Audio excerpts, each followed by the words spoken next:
Hi everybody. A lot of you will know me and a lot of you won't. This is my first time on these contraptions. My friend Irvin is helping me. This was the best way I thought that we could get this information to you. On December 22nd at 2:22 p.m. my husband, Robert Friedman, composer, arranger. Oh gosh. Here's his Grammy that he and then Quincy shared. It got broken, but it's still his Grammy. And I thought it was lost. We found it, yay. And this is not morbid. This is the love of my life. He sleeps in bed with me every night, and this is how we travel around. So this shows you a war. Here, should I put it down here so you can see better? There. These are pictures to show you of his accomplishments. This was taken back in the early 80s. That monkey is named Mango. He was not a pet. He was part of a research, part of a group of, called the Helping Hands for Simian Aids for Quadriplegics.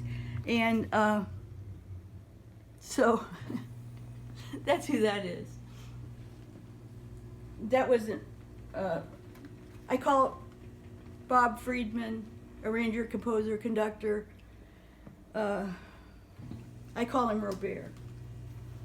Now, I'm going to get you his bio so that there's so many people out there that I've been trying to get a hold of. And first of all, I was trying to get a hold of Harry Belafonte, and I know he's really ill. And because my ineptness with anything technological, I was not able to contact people the way I wanted to.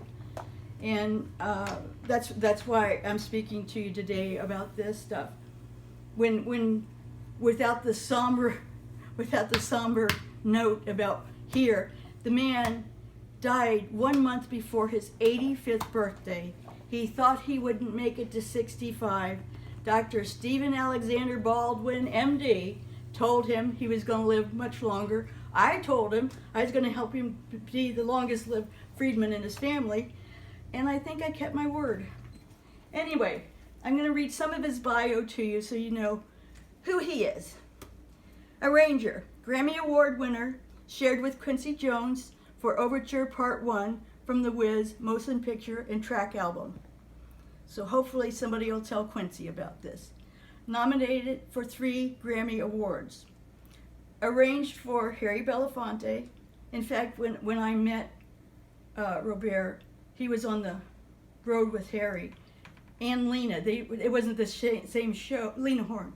It wasn't the same show. It was just he was both of their musical directors.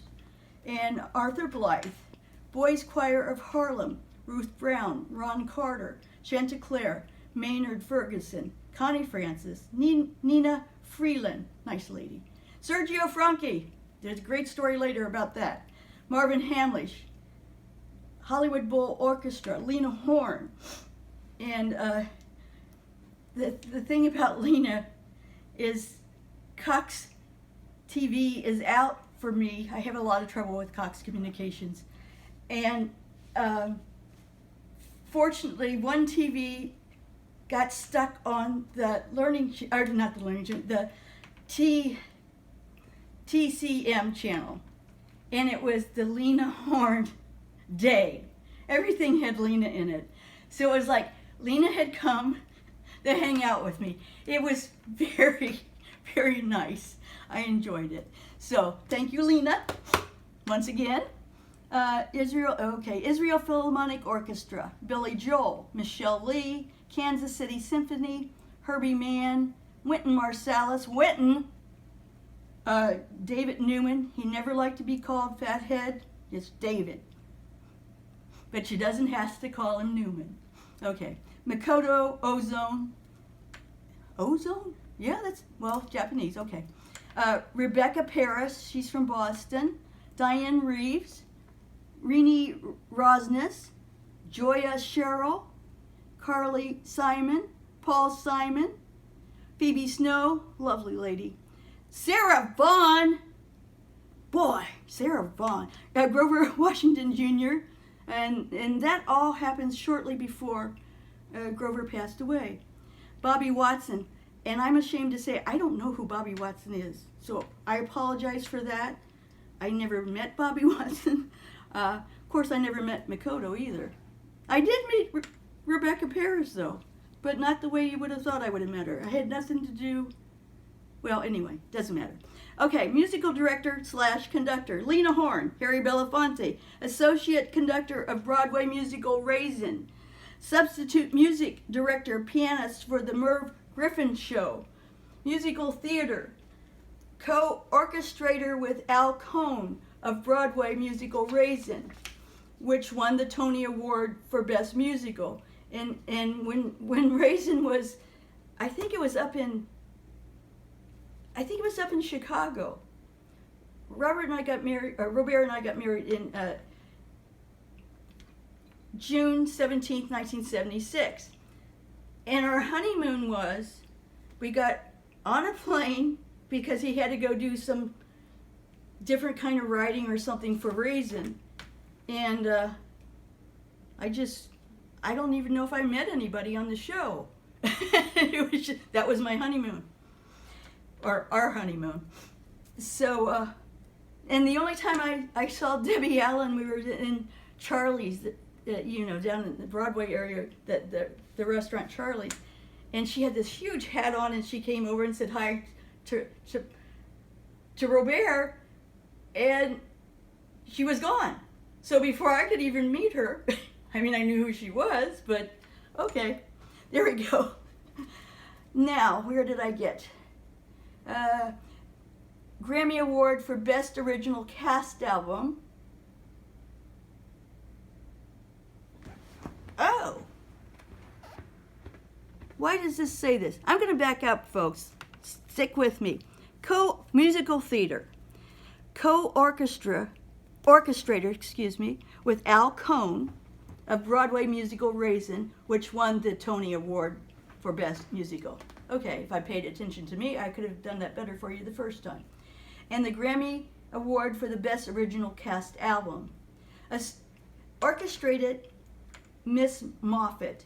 Miss Moffat starred Betty Davis, Dorian Harewood, Nell Carter, Dodie Goodman, and was directed by Joshua Logan. Joshua had an apartment on the West End, and it was like the apartments you would see in the TV shows. I mean, we lived in a studio. The show closed in Philadelphia prior to reaching Broadway due to Miss Davis's inability to endure the rigors of the stage. Now, you have to understand, Betty, this is towards the end of things for Betty, you know? So, they had a wonderful relationship. He lived in Westport, and I think she did too, or in Connecticut. And this is before I was part of it. But he would show up. They had a wonderful relationship. She would come to the door, some kind of refreshment she had prepared for the both of them. I think it was clear, and it wasn't water. And Betty Davis is the only famous type person. Now, I'm including the people I know. She sent me a postcard. People used to call me Vicky. I hated that. You'll learn about all that. And she sent me a postcard saying how happy she was that we had gotten married, and she so looked forward to meeting me. Well, unfortunately, the meeting never took place, but Holy cow, is that wonderful? So it's another big hug for me from Betty Davis. So who knows, she and Robert might be up there having that clear liquid, or maybe they don't even need that there. Anyway, let me continue. What you'll notice is I start to talk about something, and then my thoughts go in so many directions, no matter what the situation is. I can't keep up with my thoughts, so we have to learn to put a pin in it for me. So somebody out there start taking notes. Okay, now we're back to the musical theater part. Other shows orchestrated include a Broadway musical directed by, wait a second, Gower Champion. Now, Mr. Champion passed away at that time. It went on, and oddly enough, the producer of that show, I believe it was him. We had dinner at their apartment, and they had a little boy. I got him a Yankees, well, he was like this big, so he's got this Yankees outfit that I gave him. And we assumed other people were coming because nobody ever invited us just to dinner like that before, except for one time out in Queens, and we ended up stopping at White Castle on the way back because they had White Castles in Queens. That's because I wanted to, and so did David Spangler. And here we go. See, I digress. Now where am I again? Okay, here we go. A History of the American Film by Christopher Durang. I love that show. Swoosie Kurtz. We never said hello. We passed. I was going to be leaving for the day. I didn't work on the show. I was just there saying, hey, I had to get to my own gig at Jewish Repertory Theater. And, hey, Ron Ovni, thank you, darling. Did you call your mother? Okay. So, in Swoosie, I mean, wonderful Swoosie. There is a song in this whole, it was a really good show. And there was a song, it's called Euphemism for Sale. And I don't remember the lady's name who sang it. Blonde. Christopher knows all this stuff because it's his show. And man, I love that song, Christopher. Okay?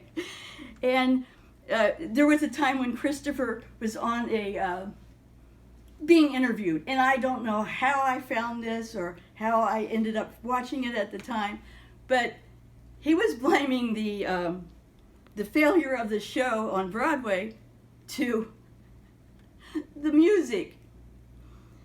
And many years later, I had told Robert about this, and Christopher corrected himself on that. And go, Christopher. Thank you, darling. And let's see, here we go. Daddy Goodness. This is when we lived in Massachusetts, I believe, because I didn't get to be part of that, because I was busy taking care of monkeys and dogs and children in school and teaching, and I had a few things else to do. Okay, dokie. Now, Nefertiti. Holy cow, that was really cool. And one of the uncool things that my husband and I did was make fun of the headdresses of Nefertiti. It's Egypt, okay? The guy who did this stuff was brilliant. It was our failing, not his. And I corrected that with Robert years later too. I said, we didn't say this to him, we were in the restaurant talking, but still, people could have heard us. And I said, when you look back on that, and you really think about what it looked like, the hieroglyphs on the wall in the paintings, and you'll realize he was spot on with the big old hat thingy. And shame on us, and we're sorry. And You probably never knew this before, but now you know, and we're sorry. We're both sorry. Okay, and I'm sorry I didn't retain your name. But, and he was in Houston. I digress because that's what I do best. We were in Houston. I'm always the wife of at this point. And he was doing a show. Yeah, well, tell me who it is here. Hold on. As Emmy would say, hold the phone up. Okay. Houston Opera Company. Okay. And what was the show? It doesn't matter. The director was, or maybe he was in the music, I don't know. These young men were brilliant, lovely young men. Now, Robert and I have a Rutherford painting because it was in a restaurant. We bought it. There's a young, and again, names. He is an actor. I don't know what he was with the show. He, somewhat balding.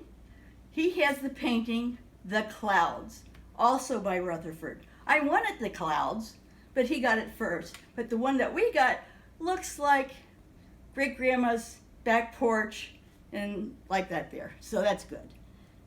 And enough so that when one of my siblings saw it, he thought, well, how did you paint that? Because he knew I didn't paint.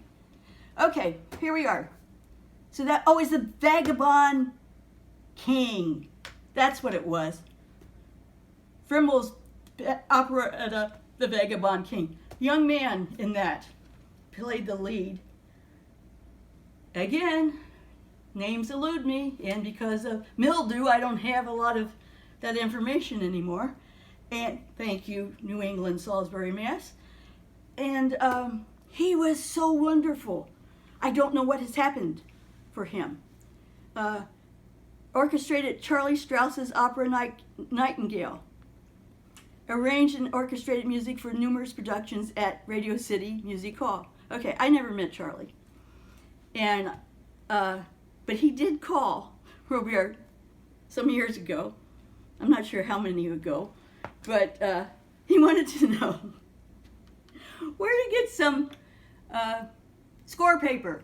Charlie's asking Robert where to buy score paper. Charlie's in New York City. We're in Arizona. He wants to know where to buy score paper. So, okay, now we're going to go down another lane here. The score paper connection. China Syndrome. Robert did not the music. It will tell us later what he did, so I'll tell you that later. Anyway, it was Jack Lemmon's in that, right? Peter Fonda. No, not Peter. Well, maybe Peter did something. I know. Jane Fonda, Jack Lemmon. All right, I just seen Jack Lemmon in tribute. Of course, marvelous, marvelous, marvelous. And we're down there walking as we New Yorkers do, and he passes us, and Robert introduced himself and told him about China Syndrome, and that they, that was their connection. Well, my connection was, I'm a great fan. Also, never got a response or a picture or anything, but I was able to tell him where he could go buy some score paper and some just regular music already somebody else had written. So I was able to help the man out there. That's my Jack Lemmon story. Let's see, where have we gone? Okay, Radio City Music Hall? Yeah, cool. Is that cool? Radio City Music Hall. The young man who was the choreographer that Robert just raved and raved and raved about was in Seven Brides for Seven. Is it Seven Brides for Seven Brothers? And he's the redheaded guy, that cute redheaded guy with the curliness. So he was the choreographer that Robert was raving about. Film. arranger and on-screen conductor for One Trick Pony with Paul Simon. So if you ever see that film, he's actually conducting at, I think it's A&R studio, sound studio placey thingy. And he turns out, for Paul Simon's character, Robert's character is the bad guy. The arranger is the bad guy. So I found that a bit amusing. Co-arranger conductor of the motion picture soundtrack, The Wiz. Wow, The Wiz. If I don't tell you anything else about The Wiz, it's that Richard Pryor, right? Richard Pryor is, one of the reasons I bend over so much is I have chronic illnesses. And the fact that I'm standing here is amazing. So you all keep helping me stand here and other things. Anyway, Richard Pryor, in the movie, he played the wizard. But the thing that really got me about that movie was he goes over to a light on the wall and he blows it out. Now, the person who is currently my camera person, my helper of all things, his name is Irvin Garcia. When I was not able to get out of my bed, he would come and he helped Robert get up off the floor. He said Robert had really, really heavy bones. And I was just really in bed and not able to get out. And he would come in, and I'm light sensitive.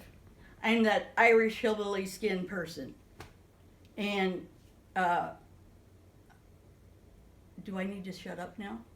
I need to shut up now. We will continue at another time, like in a couple minutes.